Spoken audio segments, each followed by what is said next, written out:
Shortcuts on the field, defenders they shiver. Goalkeepers nervous, strikers they'll deliver. Crowd roars erupted, you can feel the quake. We never move, brother, move in your loo. We never move. Hello everybody, welcome to this live stream. The Super Eagles camp has been growing with numbers, growing with new, as more players join the team. I think Troost Ekong has joined the team as well. So I think a number of players have joined, and I think that bodes well for the team. So I'll just give a rundown of, I think 9 more players joined the team this morning. So I'll just have a look and I'll give my 2 cents about that. So we'll bring it up here.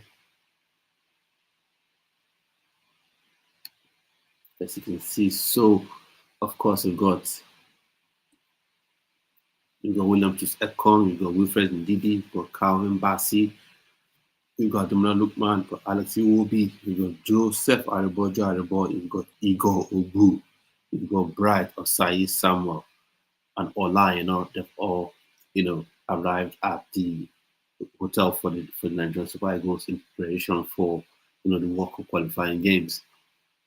So I'm happy with these sort of early arrivals. These players they join the likes of Victor Osimhen, join the likes of Victor Boniface, Bruno Onyemaechi, Bright Osayi Samuel.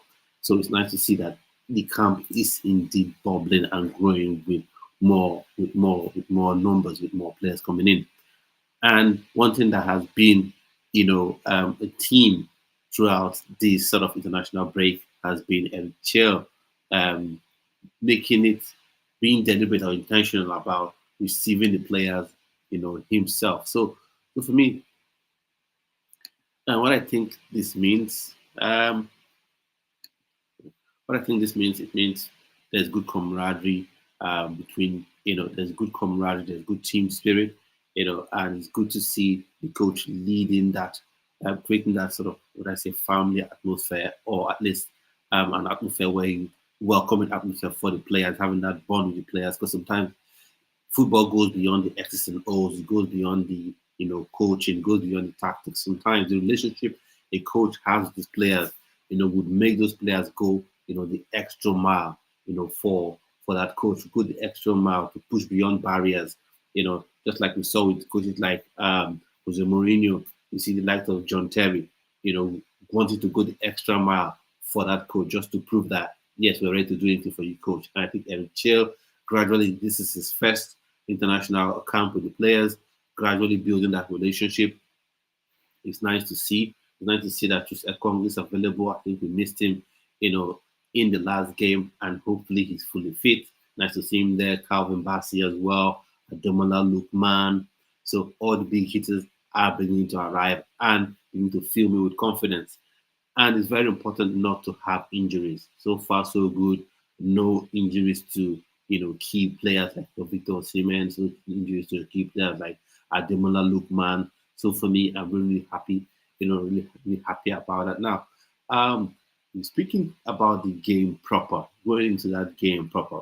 I know in the last video I did, I said something about being confident about Nigeria. Absolutely just beating Rwanda. Now, that's not being arrogant. That's not being, complacent. Of course, you must apply yourself properly. You must apply yourself properly. And the way these players have turned up, that is the first sign. Because usually we are used to players taking their time to arrive, especially the big stars in them days. The class of '94, they did a lot of things, good things, for Nigerian football, putting Nigeria on the map, winning the AFCON, going far, I think going to the knockout stages of the World Cup at the first try, and then also parts of them that also went to the Atlanta '96 Olympics. So they've done so much for Nigerian football. But that's one thing that used to be the problem: just turning up to games, turning up to international breaks and camps. But now I think that has sort of changed, and it's good. It's a good thing to see, and it's good enough. There are no injuries. That's very, very important as well. So going into this game, not to also forget Umar Sadiq is there as well. So for me, What do I think about Umar Sadiq? Umar Sadiq, I don't really have an issue with him per se, but he just recently got into some good form, so I'll give him credit for that. But he's not one of the main people I'm looking at. If he can come off the bench and do something for the team, that's fine, that's okay. And also Al Hassan Yusuf, I think, has also arrived in Nigerian Super Eagles camp. For me, like I said, I wouldn't blame the player because if I'm invited today to play for Nigerian Super Eagles, I will honor the call and play to give my best. But he's just not the kind of person I think that can really have an impact in the midfield. But he's a player. He's a professional football player. He's been invited by his country. It's fine and beautiful for him to honor that call and give his best and and perform as much as best as he can perform come match day on the 21st and on the 25th.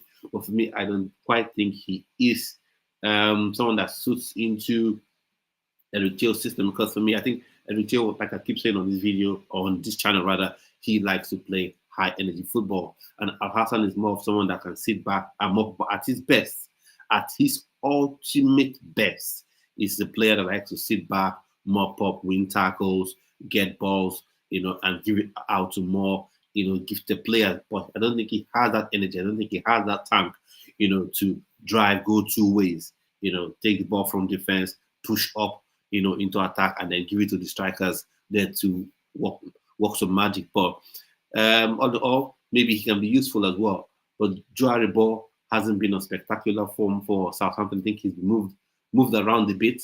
I think at one point he was playing right back. At one point he was playing centre back. But for me, his actual role that he can actually thrive in is that central midfield area.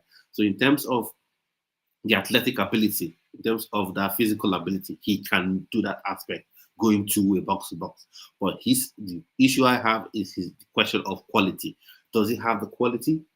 Does he have that quality to actually, when you win the ball and you're going to the opposition half, to create havoc, to create for your teammates, to score goals, to create assists, to make those really tough tackles. Let's see. But yet again, like I said with Al Hassan Yusuf, as a Nigerian international, you're proud of your country. Once you're invited to come and be part of the team, you come and be part of the team. You don't say no. You can't say no. I don't think I can play. You come and you be part of the team as well. I think the same thing that extends to the likes of Ahmed Musa and likes that I had my own criticism about them. But if you're invited, you're invited. You come to play. So. And then, of course, we had Bruno Onyemaechi. Those were the early people that joined the Nigerian setup. They joined the team. Bruno Onyemaechi, you had your Victor Osimhen. They've all joined up. So for me, I think that is really, really good to see.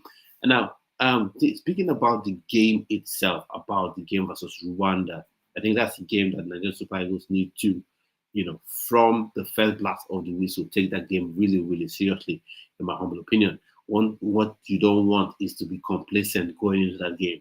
Yes, we've got the better players. There's no if, no buts, or maybes about that. You've got your Victor Osimhen, you've got your Victor Boniface.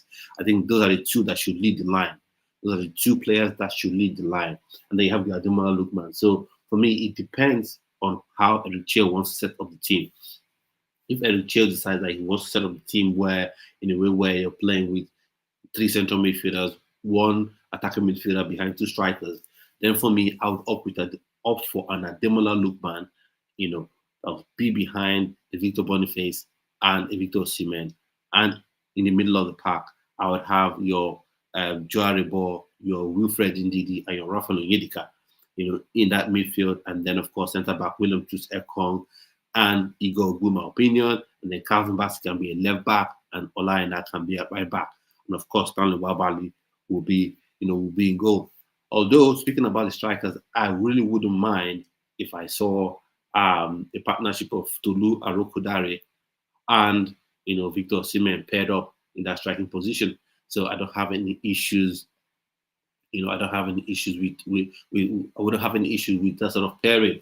But one thing is certain: Victor Osimhen must start. Victor Osimhen must start. And going into this game, Nigeria cannot afford not to get all 6 points from the Zimbabwe game and from the Rwanda game. The team has put itself in this position whether it was under Jose Pesero, had 2 draws, under Finidi George, 1 draw and a loss. Now the team has put itself in this spot. Now it's up to the players to sort of bring themselves out of it, to salvage the situation, because it will be embarrassing to miss out on another World Cup.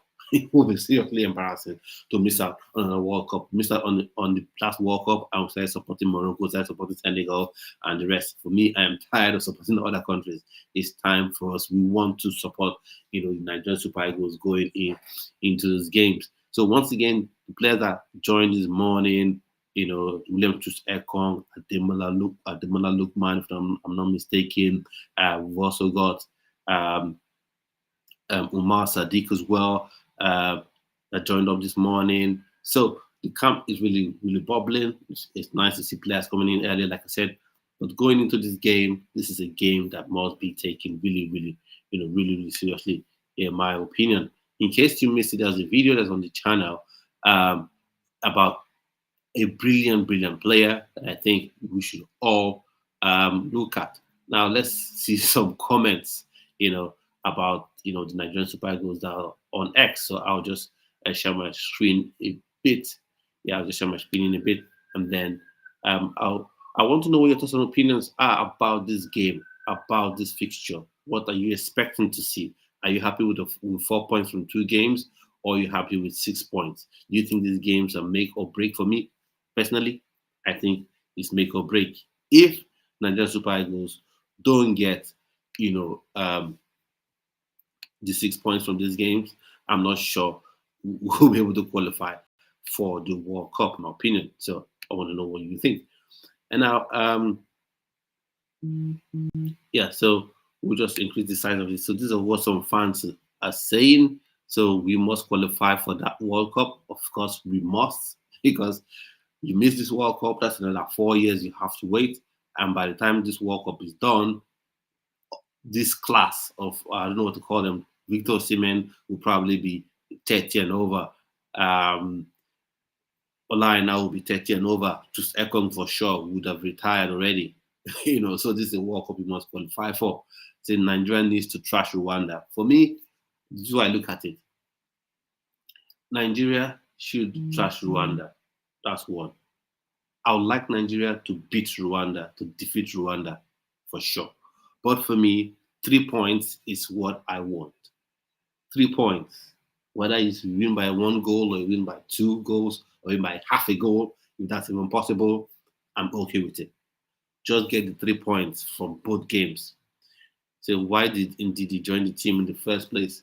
For me, everyone knows my opinion about the list. For me, I would have had Chrysanthus Uche for 1. Then I would have had Ebenezer Kinsimiro. Then I would have added that to your Rafael Onyedika, and then maybe I added Wilfred Ndidi as one of the other last names, and had an Al-Hassan. I wouldn't have had an Al-Hassan Yusuf as part of the team, but that is where it is. What is this person saying? So I swear to God, you can't win in Amahoro Stadium. So I'm guessing this must be a Rwandan fan, someone from Rwanda. I'm sure it must be a Rwandan person that made that statement. So for me, I feel confident that Nigeria should be able to, get all 3 points, but it's not something you want to be complacent about. In my opinion, you have to approach that game aggressively. You have to approach that game, with energy, be positive from the start. You don't want to be lax about it, slow build up, be tepid about it, and then you concede 1 goal, then you start to play like a house on fire, leaving yourself exposed. For me, once the game starts, you go at it, full out attack, dominate them. And by full out attack, I don't mean you become lazy at the back. I don't mean you play with a ridiculous high line and that you just get caught out on the break. You can actually dominate them, pin the Rwanda national team in their own half with possession, with movement, because the quality is night and day. The quality of the Nigerian Super Eagles, the difference between the Nigerian Super Eagles and the Rwandan national team is ninth and day, in my opinion. Okay, and now let's see some more of what some fans are saying. It's ninth and day, in my opinion. So no excuses, no excuses. This is a game Nigeria should be winning 4-0, like I said before. But even if Nigeria gets to win by 1-0, I'm good. Just get the 6 points. Get 3 points from this game. Get the 6 points from the other 3 points when you're playing. When you play against Zimbabwe at the Uyo Stadium, you know. So you just have to approach the game with positivity, in my opinion. So what is it? Indeed, if I think waiting a talk for the Benin we lost, my anger go the rise. Far bank, brothers, calm down, calm down. Don't allow your anger to rise. In my opinion, I know everyone was frustrated. For me, the game against Benin Republic was frustrating. The game against South Africa, drawing at home to South Africa, was frustrating, in my opinion, because for me, I feel like South Africa should be the next strongest team after Nigeria, but they are not even close to Nigerian Super Eagles. They're not close at all in terms of quality. So it's a question of attitude, a question of application, and I think once in the Finidi just really hurt Nigeria in that South Africa game, the way he chose to play with Onuachu. He had Onuachu coming almost to midfield to try to get the ball back. For me, that was a no-no. So with the Cisco Dagdo, I think Dogado, I think this should be a Rwandan person again. He said still no naturally gifted number 10 player in this team. Nothing special will happen. I pity Nigerians that will put their hearts into this game with Iwobi playing at a 10. Fantastic squad, by the way, but nothing will happen. Sorry. Drat must always remember Iwobi is your number 10. Now, for me, when you're talking about a number 10, Ademola Lookman can play in that position perfectly. He can play that perfectly. The issue is that some people, when they hear a number 10, they think number 10 should be someone that stands behind an attack and does nothing and doesn't move. Ademola Lookman can perfectly play in that number 10 position. You have your Boniface and your Victor Osimhen, or your Victor Osimhen and your Tolu Arokodare, in the striking partnership, and you have those two behind them. And I'm thinking, if you're playing with a 3-man central midfield, that means you're looking to create width using the fullbacks. So you're having your Ola AIna pushing up high. You're having your Bruno Onyemaechi pushing up high to create the width, and the Ademola Lookman to make the late runs into the box. So I think Ademola Lookman, for me, would be who I'll play as a number 10, because I know he has the legs, he has the energy to run and to press. I keep saying this about Iwobi. I don't dislike him. What I only say is he doesn't have the legs to run, to press. And then secondly, he is not super special. Because like I keep saying, there are some super special players, your Ronaldinho's, your Eden Hazards, your JJ Okochas. Because each time they get on the ball, something special will happen. So you don't need them to press, you don't need them to tackle too much, you don't need them to stress themselves too much, really, because once the ball gets to them, it's absolute magic. It will be absolute magical. So, but Iwobi for me is not quite that sort of player, in my opinion. And adding to the fact that he doesn't have the energy to last even 20 minutes playing the high pressing game and Chill want to play. We saw it with Finidi. We saw it with Iguavon. He struggled. So for me, I'll look to have Ademola Lookman in that 10 role, if especially you're going to play that 4-3-1-2 formation. I want Ademola Lookman behind Victor Osimhen and Boniface, or Victor Osimhen and Tolu Arokodare, in my opinion. Then say Whisper, once again, Umar Sadiq will be one of the last to arrive, even though he played on Saturday. Oh, well, I mean, attitude is important. Attitude is important, no doubt about it. But one thing I'm happy is that the leader, our best player, Nigeria's best player, Victor Osimhen, led the line properly by being one of the first people in there. Because once you see your top player showing commitment, you know everyone else will follow.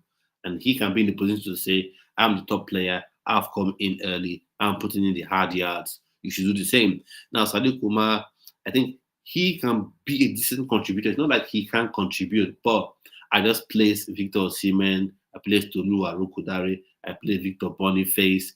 Even Desas that wasn't added to the list, I rate those ones ahead of Umar Sadiq, in my opinion. So we'll go on to read more comments, but I'll stop sharing for a bit. So in the comments, I want to know what you really think about the squad so far. What are your expectations for the game? Going into that game against Rwanda, are you expecting the Super Eagles to win? Are you expecting what are you expecting from the game? Or for you, you don't really expect anything much from the game. It can go either way. But for me, I really, really hope the Super Eagles can indeed win that game. So I'll just share my screen again quickly.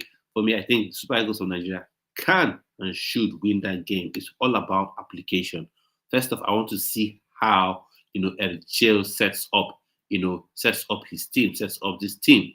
I want to see how he sets up this team. So, this person here says, what does it say?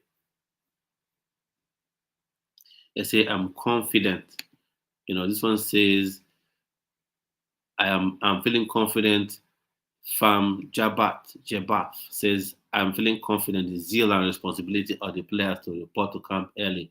Just maybe for once, the NFF got the managerial position and the logistics right for once. I feel the Nigerian spirit and zeal is coming back to this team. Let's go Eagles. Yeah, let's go Eagles. Let's go super Eagles.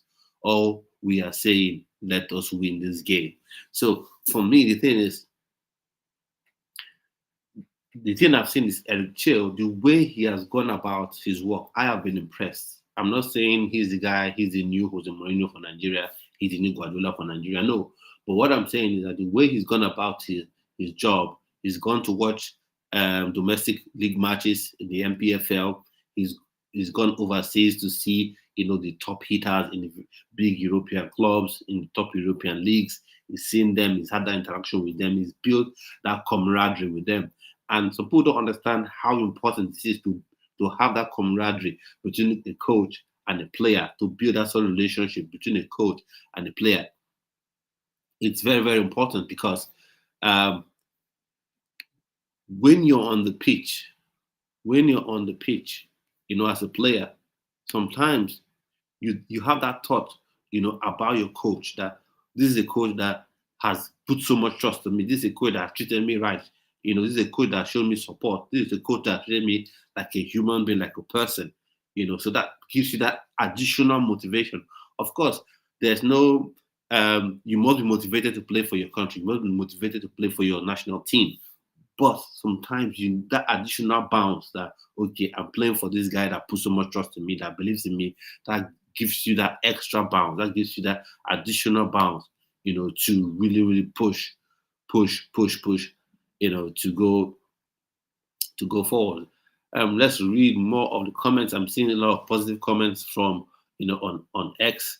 I'm really happy with that. I want to see more of those positive comments, because the last video I did, there are some people who are saying, and they called me all different type of names just because I was positive to say Nigeria would win against Rwanda. Some people were saying all sort of things. For me, that doesn't really bother me, because I will always be 100% positive until I'm shown different, until someone does something different to make me feel like the team can do it. I believe, because if you're playing against Rwanda, you should be expecting to win. You should be expecting to win. Say the biggest superstars are in Nigerian boys. All of them are in big club. Whoa. Well, big club doesn't win football match for you. Yeah, it does. The fact that you're in a big club doesn't win football match for you, but your performances are good. Is that's what decides if you win a match.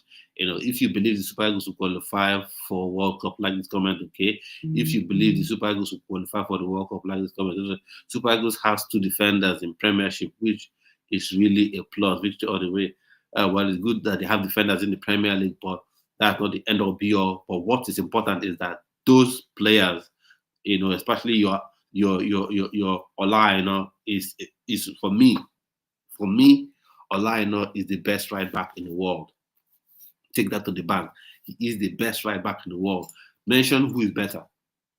Will you mention Trent? Trent is good, but he's not the complete package. He's good on the ball, good. Yeah, probably he's better on the ball in terms of passes, and not just good, not good in the ball in terms of dribbling and skills, but in terms of passes, he's better on the ball than Ola AIna. But other than that, pace, work rate, actually defending, because as a right back, you actually have to defend. You actually have to defend. So for me, I still think Ola AIna is the best right back in the world.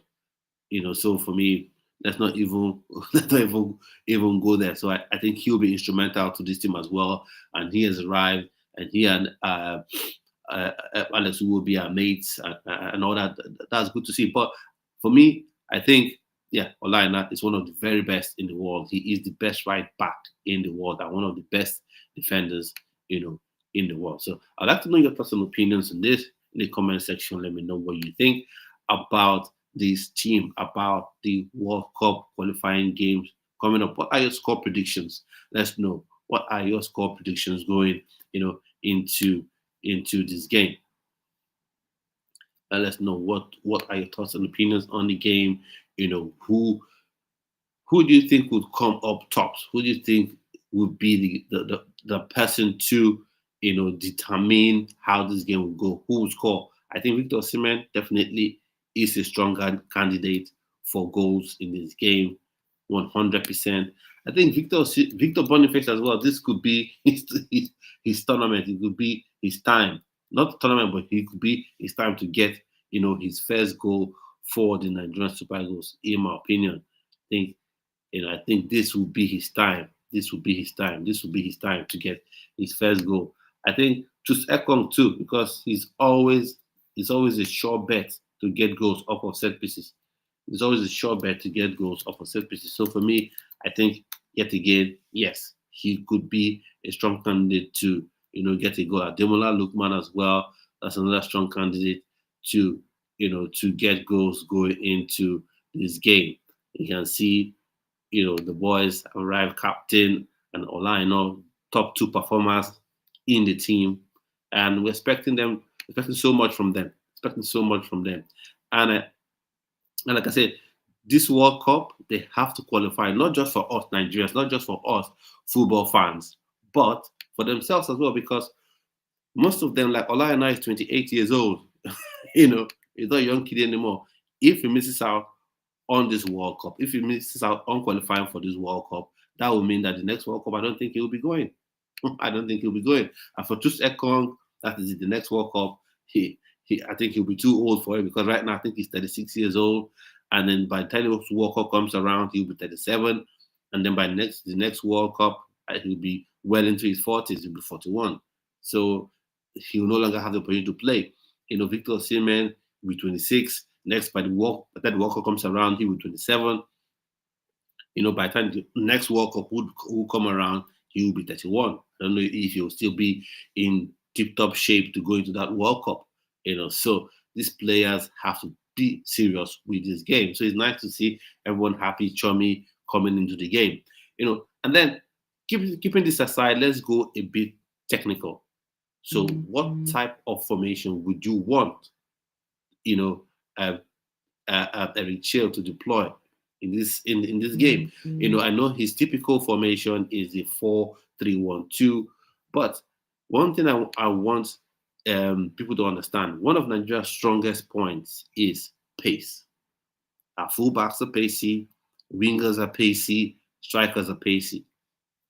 So I'm just thinking, maybe it wouldn't hurt too badly if Eric Chill opts for a 4-3-3. I don't think it will hurt too badly.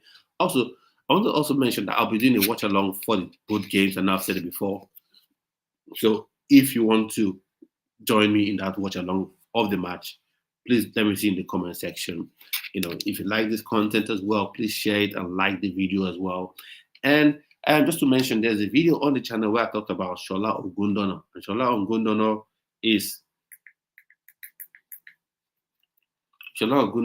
is one of Nigeria's brightest young talent. Now, he plays in the Brazilian league at this minute. He's super pacey, electrifying, and it's an exciting talent. Now, he's someone I want people to look at and to think about and to do research on. I've watched him, I've done that video. I wonder what you think about it. If you haven't seen the video, after this stream is over, you can hop on, that video and let me know your thoughts and opinions on that one. I think he's an exciting player. And I want to also talk about something that, I mentioned in a previous video. I did a previous video for, and that is Felix Agu. He gave an interview, in an interview with Ola AIna. He said he dreams of playing for the Nigerian Super Eagles. He also said he had discussions with his teammate, another Nigerian, with Justin Jima. They both play for Werder Bremen, and they say they are both dreaming to play for the Nigerian Super Eagles. That it would be joy to their parents. Not that they're not brothers, but I'm guessing their parents are close and they know themselves that much. So it would be a thing of joy for them to play for the Nigerian Super Eagles. So what are your thoughts and opinions on that one? Because a lot of people, they always want to come up with excuses. If a player is taking his time to think, they'll say, "Oh, we don't want to pick a player." If a player decides that, okay, I want to play now, they'll say, "Oh, because Germany dumped him." So what are your thoughts and opinions? For me, whatever way it happens, if the player needs convincing and is convinced, fine, let him play. If the player on his own decides that he wants to play for the Nigerian Super Eagles, that's fine. Let them come in and let them play, because right now, like I keep saying, you don't leave any talent on the table, number one. Secondly, this team is gradually getting old in certain parts of the pitch.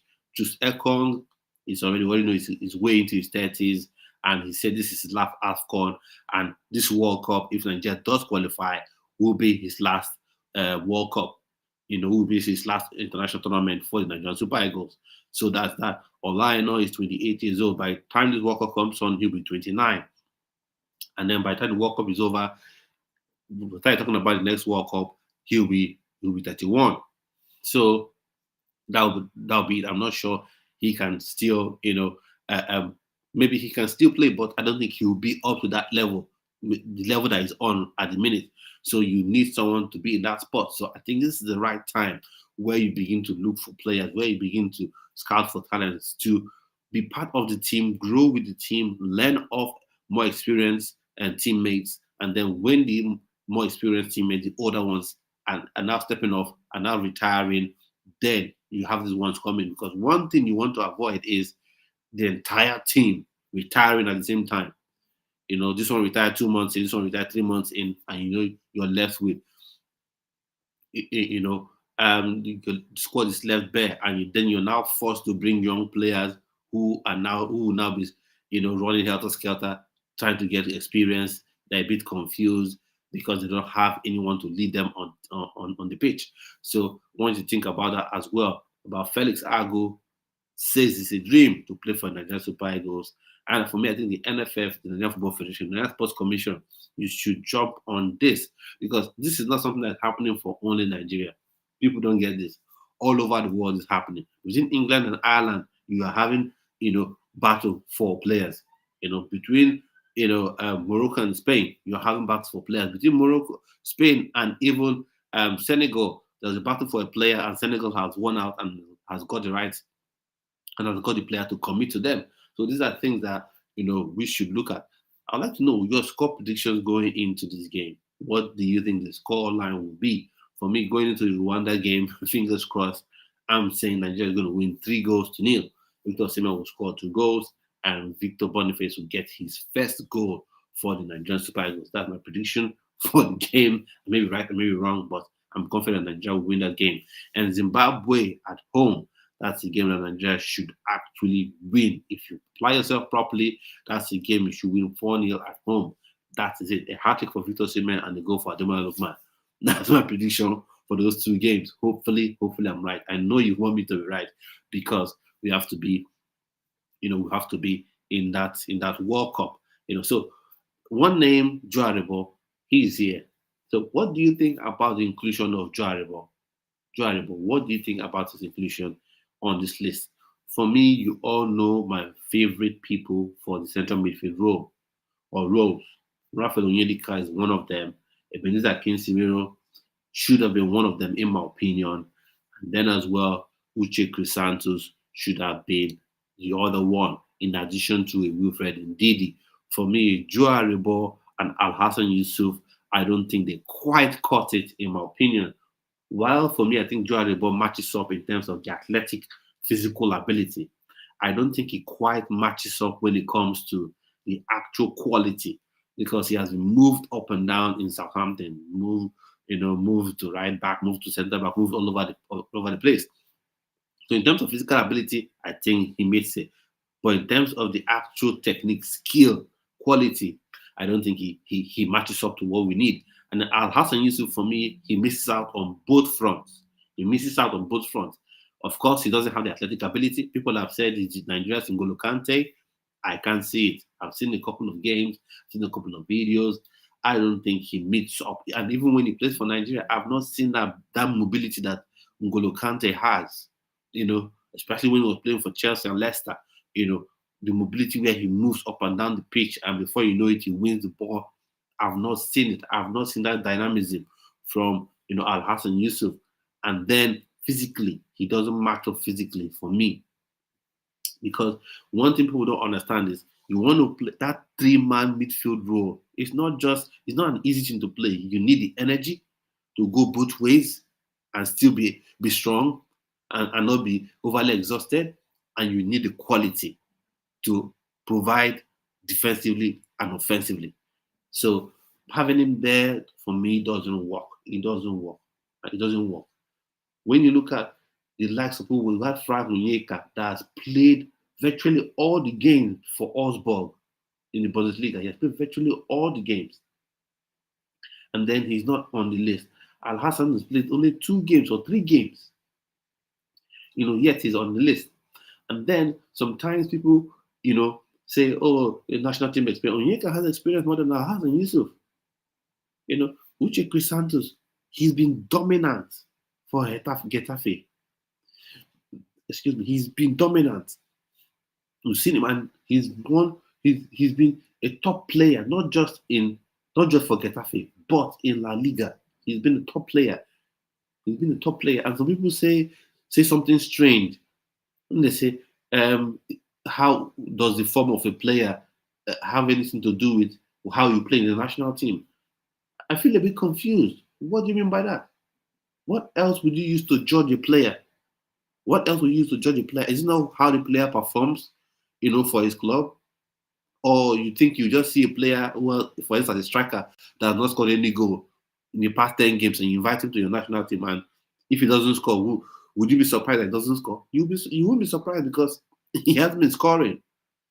So you use the form of players in their clubs. That is what you use, how they perform in their clubs, what they are doing in their clubs.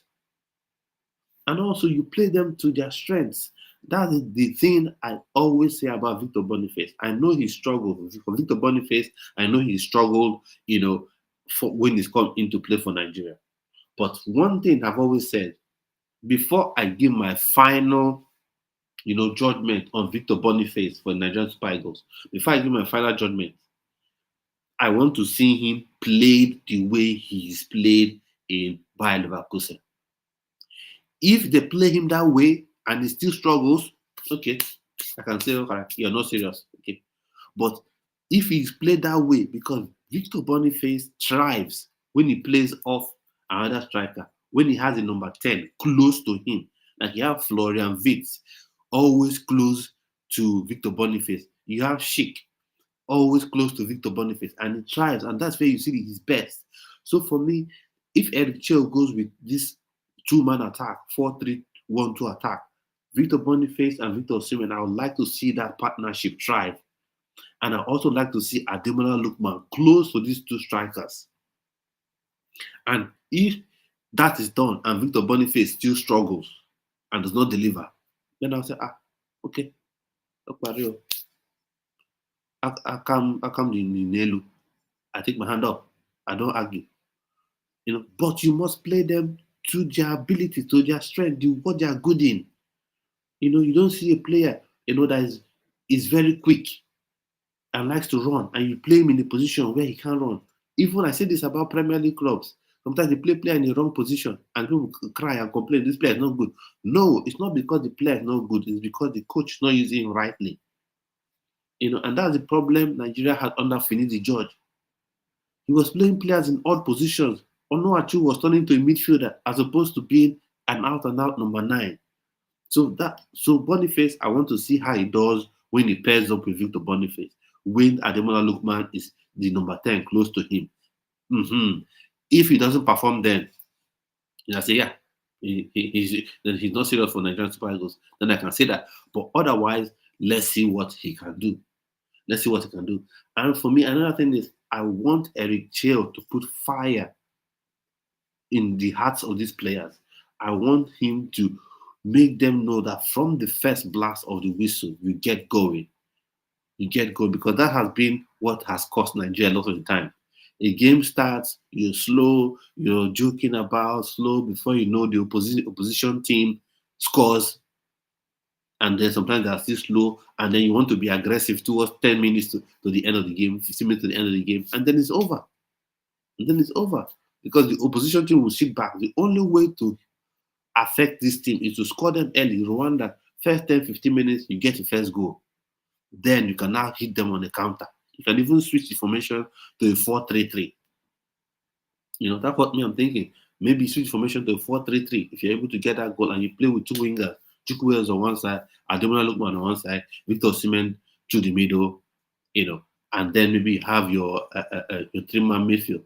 But then if you play that, who then is going to be that number 10? Because I really don't really trust Iwobi as a number 10. I don't really trust him. That's my opinion. Some people might say I'm being too harsh. I don't really trust him to have the energy, to have that quality, to be consistent. That's my issue there. Because other parts will take care of themselves. I want to see Igor Ogbu start. I know people will say, oh, that new guy, you want to... No. Doesn't matter that he's new. He's not a kid. He's 24 or 25. And he's been very good for his team. He scored just before the international break. He's been a very, very good center defender for his team. He's been very good for a long time. This is his first call-up for the team, I know. But he's very good. I think he's more of a center back than Calvin Bassey. Calvin Bassey, I think, would suit to play as a left back. Now, I want to say this. Would you be surprised if Eric Chale goes with a Guavon's formation? If he goes with that 3-4-3 formation, what will your reaction be? what would you think? For me, I have no issue with it if he goes with that formation. That means you have your Igor Ogbu and your Calvin Bassey, on either side of Troost Ekong, and then you have your Ola AIna and Bruno Onyemaechi as wing backs, and then Ademola Lookman and Chukwueze will be the wingers, and then Victor Osimhen as the number 9, of course. And then those two center midfield positions will be Joe Adebo and Rafael Onyedika, or Rafael Onyedika and Wilfred Ndidi, because that is where we are at this minute.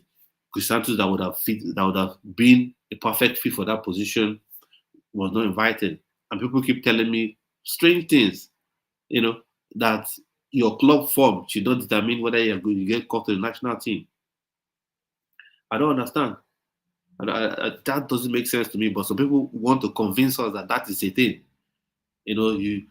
And I know Onazi came and said something like that, and I think a lot of people are jumping on the back of that. The fact that you play well for your national team doesn't mean you play well the fact that you play well for your club team doesn't mean you play well for your national team. So someone who is not playing a match for his national team, you bring him on. Who does that? who would ever look at something and say that is the way to do it? Just like you want a plumber to do some work for you in your house. Wouldn't you look at his other jobs where he's worked? Has he worked in your house before? Okay, he did well the pipe, or he mended the pipe very well. Now water is flowing very well. If you want to hire a driver, wouldn't you look at the job he was doing previously, the companies he drove for, how he drove well, no accident, he drove well, everybody likes him. Wouldn't you look at that?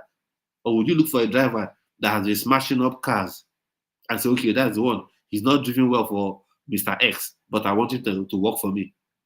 It doesn't make sense. People just say things, to defend things that can't be defended.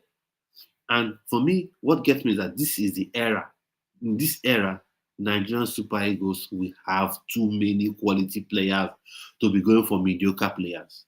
No, I'm sorry. In the 1994 time, you had a handful of quality players, and then you can now pick one or two people from here and there. But now everywhere you have quality, everywhere you have quality. And speaking about quality, I've done a couple of videos on the channel for Felix Agu. He says he wants to play for Nigeria. It is his dream to play for Nigeria. I want you guys to check that out. A wonderful interview by Omar Akatuba. Brilliant interview. But check out that video. You'll see, where he said he would want to play for Nigeria, and alongside Justin Jima as well. That he said, wants to play. That both of them said it would be a dream to play for Nigerian Super Eagles, to make their parents proud, to make their fathers proud. So check out that video as well. And I talked about Shola Ogundana, an exciting talent, because anytime I do a video where I talk about players of dual nationality, people say, "Oh, why don't you talk about the ones at home? Why don't you talk about the grassroots ones?" Okay, Shola Ogundana, he plays in Brazil, but in the Brazilian league, but he is from Nigerian grassroots. He moved off from Beyond Limit to Remo Stars for a bit, and then he moved over, and then he joined Flamingos. I think they've won, they just won the trophy. Yeah, if I can pull that up, I think they just won the trophy. I'll pull that up for us to see. I'll pull that up for us to see. So just give me one moment. Shola Ogundana. I'll pull that up for us to see. Because he is an exciting talent, an exciting player. I think, I think we all should appreciate. I think we all should appreciate. Yeah, I think they just won a title there. So I think he's a Beyond Limits product. So I'll just share my screen quickly so we can see, what this guy is doing. And big shout out to the TTC, the Creative Championship. They've been doing a lot for grassroots football in Nigeria. They've been doing a lot. I really appreciate those guys. I want to find a way to, work with them. So if you know any one of them, drop in the comment section. I want to get in touch with them and see how I can support those people, because they're doing brilliant work, in my opinion. So I'll just share my screen in a bit. Share my screen in a bit, and yeah. So that's it. Shola Ogundana. The video of him I've done. I've looked at the skills. I've reviewed the skills. I've talked about it. So check it out.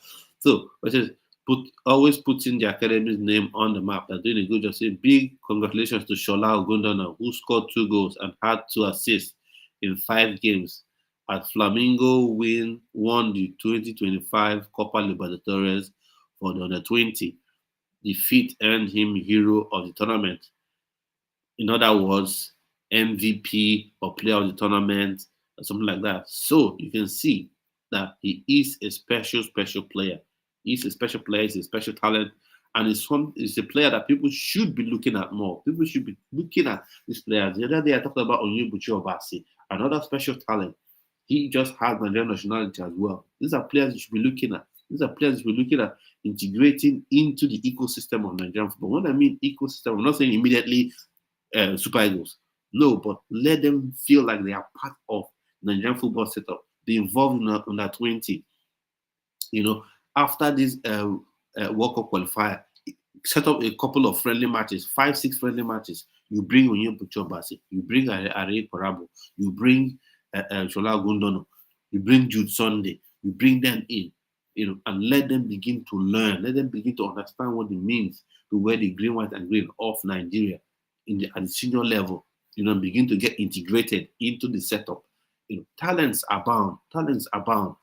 So I think that's another special player to look at. But speaking about these World Cup qualifiers, what sort of tactics do you want, Chill to adapt going into this game? Who would you like to see start? Who would you like to see paired up front with Victor Osimhen? Of course, we know Victor Osimhen is number one. He's number one, and every other person comes second. Whether it's Tolu, whether it's Boniface, whether it's Umar Sadiq, every other player, every other attacker comes second. It's Victor Osimhen and who else? Victor Osimhen and who else? So for me, I'm intrigued. I really want to see this jail system. I want to see how it would work. I want to see this. And I think he really wanted Uche. He really wanted Uche Crisantos. I think he really wanted Uche Crisantos. He really wanted that player. But I think maybe some powers that be at the NFF, has made things to be a bit odd. But I think he really wanted that guy because you can imagine Uche Chris Santos alongside Rafa Onyedika, and then my personal favorite, Ebenezer Pinsimero.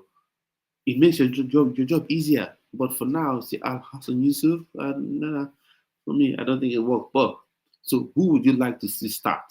What's your own starting lineup? If you were to say you there, this your chance to pick the starting lineup for this team, who would you go for? Who will be your first pick? Let's start with me now. I'll give you a couple of formations and I'll choose my players. Yes, I'll start. If I start with the normal formation that this coach might go with after I've done that before. Okay, let's go with a 4-3-3. If you go with a 4-3-3, you're going with Calvin Bassey on the left as a left back. You're going with what's his name? You're going with Uigogbu centre back. You're going with Troost Ekong, of course, for sure. He must start at centre back, and at right back you're going Ola AIna. At left wing you're going with Chukwueze. At right wing you're going with Ademola Lookman, and through the middle, you're going with Victor Osimhen, and then the defensive central defensive pairing, Rafa Onyedika and Wilfred Ndidi, and then number 10. That's where it becomes a bit dicey. I don't know if Alex Iwobi can play there. Maybe I'll just let him play there because right now I think he's about the only actual number 10. Some people say he can play on the wing. No, you only play Alex Iwobi on the wing if you don't like him. Like if you don't like him, you play him on the wing. If you don't like him, you play him as a central midfielder that goes box to box. Otherwise, nah, can play him there. If you're going with a 4-3-1-2, then you go with, for me, you go again, you go with Troost Ekong, you go with possibly Bruno Onyemaechi as a left back, you go with Ola AIna as a right back, you go with Rafa Onyedika, you go with Joe Aribo, you go with Wilfred Ndidi as the three central midfielders. I'm talking based on the list available, based on the players available on the list. And then you go with you go with the 4-3-2-1, yeah? 4-3-1-2. Then you go with Ademola Lookman, and then you go with Victor Boniface and Victor Osimhen as your striking partnership. Wonder what you think of that selection, or wonder what you think of that lineup. So that's what I'll be going with if I was to want to choose based on the squad. So I'll just quickly check out. Do we have any more? I'll just refresh this. Do we have any more players that have joined up in the camp? Let's see if we have any more players that have joined up in the Nigerian Super Eagles in the camp. Let's see if we have any new faces, any people that have joined so far.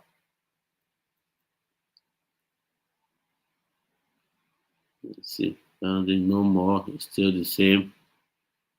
The same ones that have joined. And okay, I think this would be a good thing for us to listen to. I think hold on a second. Hold on a second here. I think this will be a good thing for us to, what you guys. I'll share my screen in a minute. Share the screen and let's see this Tolu Arokodare. I know I've done a video where I reacted to his call-up. So I've been doing pretty well, and I was hoping it would come, and it did come, and I felt like a winner already. Even if I already had it at the back of my mind, even if I didn't get to make the final 23, that I've done something, I've achieved something, and being in the final 23 also was, yeah, I just feel really blessed and I was very grateful. It means a lot. It's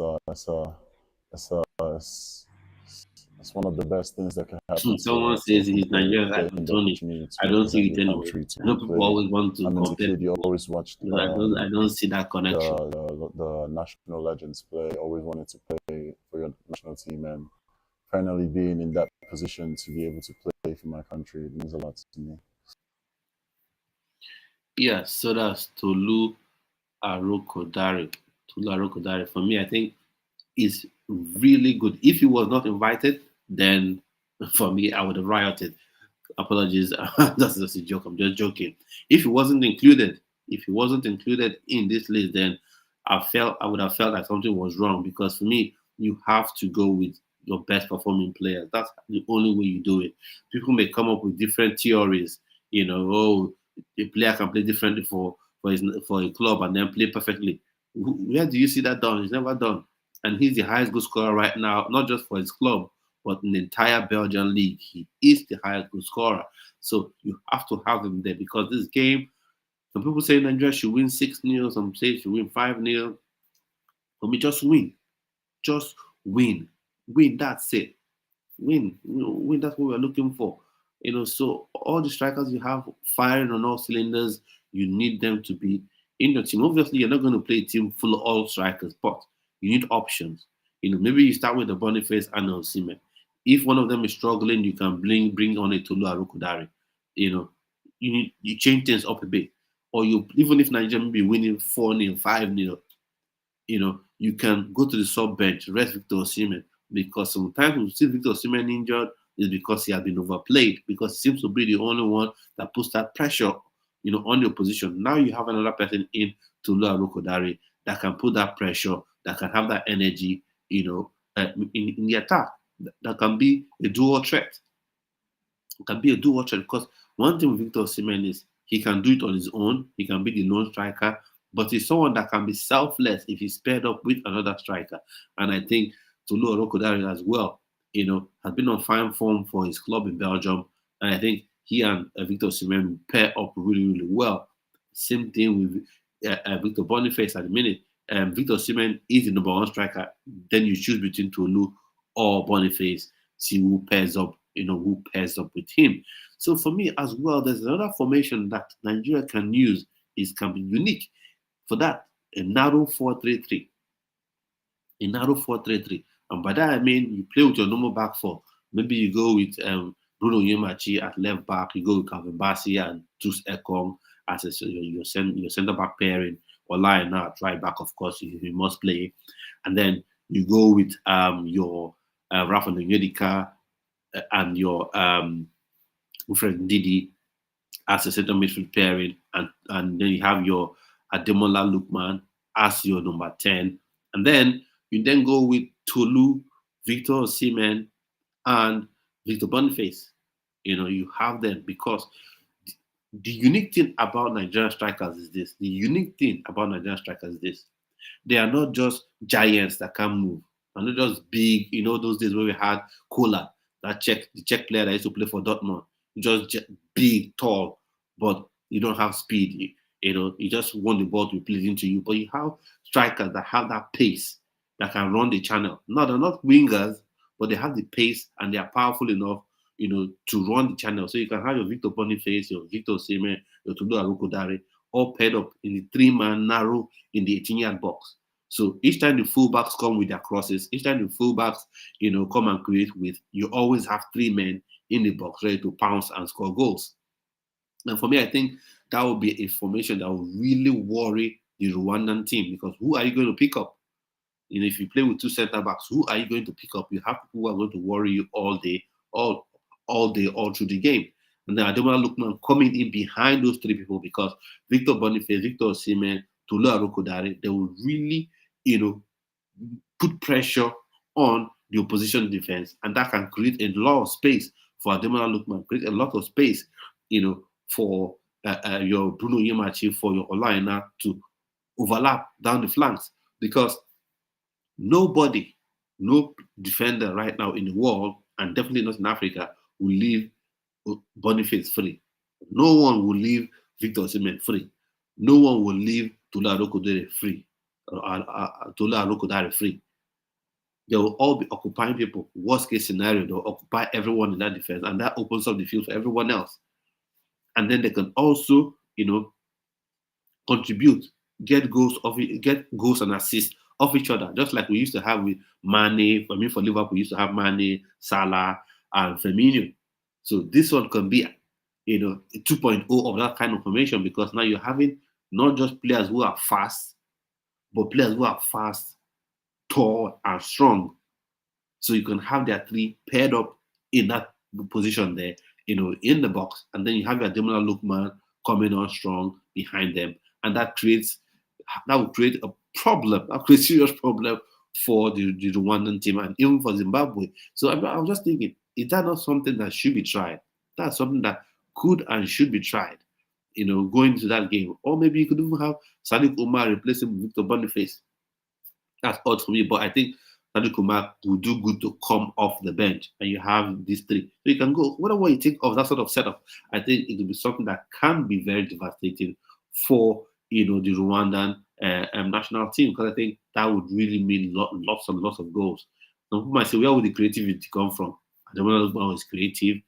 Ola AIna is creative down the flank. Bruno Onyemaechi is creative down the flank. But you have people who can pounce on the chances to score goals in that 18-yard box. If you haven't, thanks for watching so far. But if you haven't subscribed to the channel, do me a good favor. Subscribe to the channel. It means a lot to me. Share this video as well to people who you think also like this sort of content, and like the video as well. And I'm not saying this.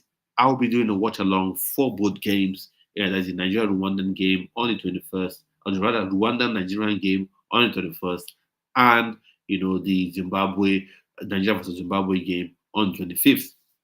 I will do watch alongs for those games, and I would like you to watch along with me. Hopefully, both games will end up in Nigerian victories, will end up in Nigeria, winning those games, the Super Eagles of Nigeria winning those games. For me, like I said, I don't really care about the scoreline. I would like Nigeria to really beat these guys 2-0, 3-0, 4-0.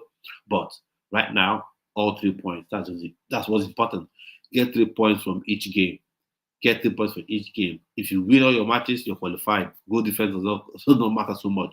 It's for you to win. And I think the way it works in Africa right now is points and then head to head, and then before you get to goal difference. I think that's how it is.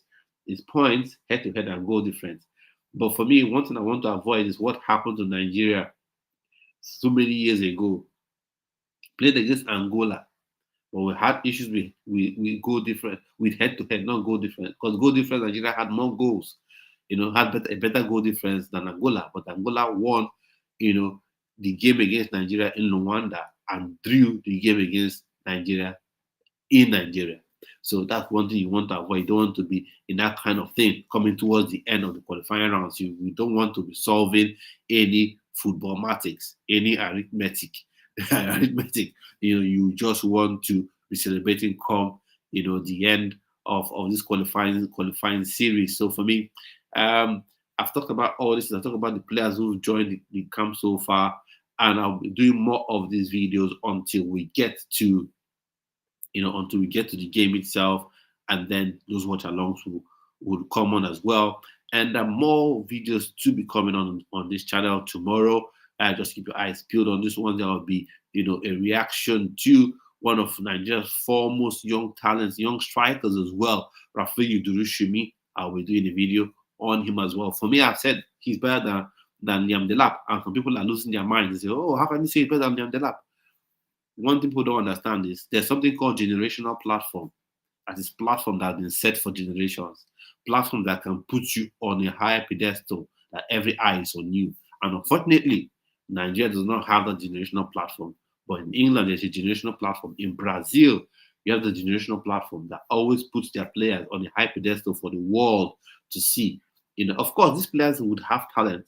Of course, if you don't have talent, being put on the platform won't do you any good. But that have a generational platform. So for me, Rafael Durushimi is better than Liam Delap. The only thing that has limited Rafael Durushimi, one, is the way Nigerian football structure is. No one hypes anything. You don't have any storylines. You don't have any narrative about the Nigerian league, about Nigerian grassroots. That's one of the reasons I am on this channel. That's why I do this. One of the reasons I do this, to spotlight top Nigerian players, to spotlight Nigerian talented players, because I don't get that spotlight. They're not treated right. And at one point, I used to think like this: oh, why would European journalists or European content creators talk about these players? Oh, it's not fair. Because they're not playing for England, because they're not playing for Spain, because they're not playing for Germany, why are they not talking about them? Why are they not giving them the same level of coverage? And I thought to myself, I said, look, it is not their responsibility. It is your responsibility, not theirs. If they join up along the way and say, okay, let's join and promote this people, fine.